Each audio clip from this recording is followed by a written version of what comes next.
سرمایه‌گذاری یکی از مهمترین مقولاتی است که همواره در مبحث توسعه اقتصادی از جایگاه و اهمیت بسیار بالایی برخوردار است.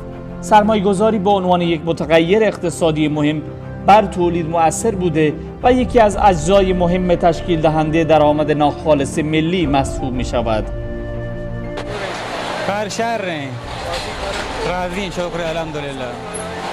حدوداً 3 سال ما کار آیا راضی هم. چه توصیه کنه جوانان توصیه کنه که کسی که طالب کار شرکت شهر بیان ایده کار بکنه. بلوچستان با داشتن موقعیت راهبردی بازرگانی و ترانزیتی و دارا بودن توانایی و ظرفیت فوق‌العاده از توسعه و آبادانی بسیار بالایی برخوردار است.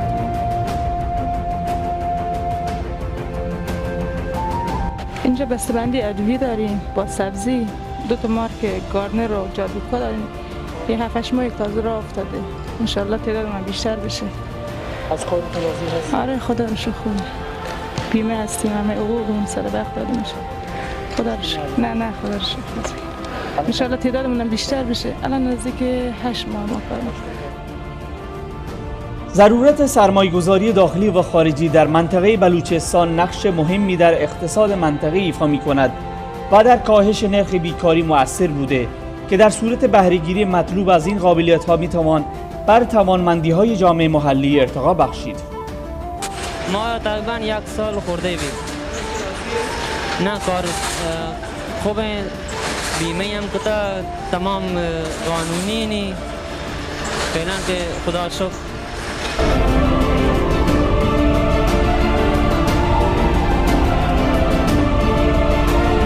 دوری که مثلا دستگاه جنتی دستگاه جای که نگیریتی مامشه دستگاه تعمیر کنی. چند سالیان کاره؟ ما ادامه که شرکت تدکا ما کاره نزدیک 4 سال بیگ نزدیکه. کارا که راضی ما الحمدلله باز راضی چه کارا. الحمدلله من منطقه توقات کا ما نزدیک صدا کرده نفر سرکار الحمدلله. شکر ما باز شغل لوٹ که شرکت تدکا می برم. بله خدا رو شکر خیلی راضیم از کارمون. اینجا کار ما مرحله‌ایه که میان تورا اینجا میان بازبینی میشن، پارگی چیزی داشته باشن پارگیشونو میگیریم با روبان قرمز میبندیم، بعد اونجا میدیم دست تعمیرکارامون که تعمیر میکنن، بعدش هم میره به مرحله بسته‌بندی و دیگه میره انبار، بعد میرسه به دست مشتری.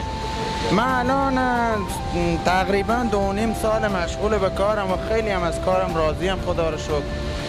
خدا رو شکر شرکت موفقه تو کارش و اینا. دیگه بیمه هستیم، خدا رو شکر دیگه داریم کار میکنه.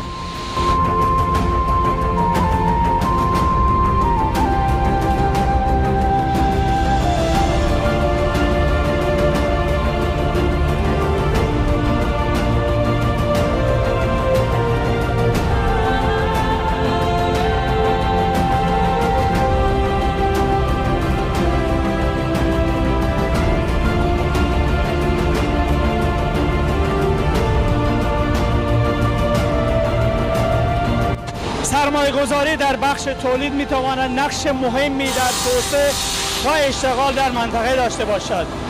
منصور کریمدادی، پایگاه اطلاع رسانی معیارجل، بندر چابهار.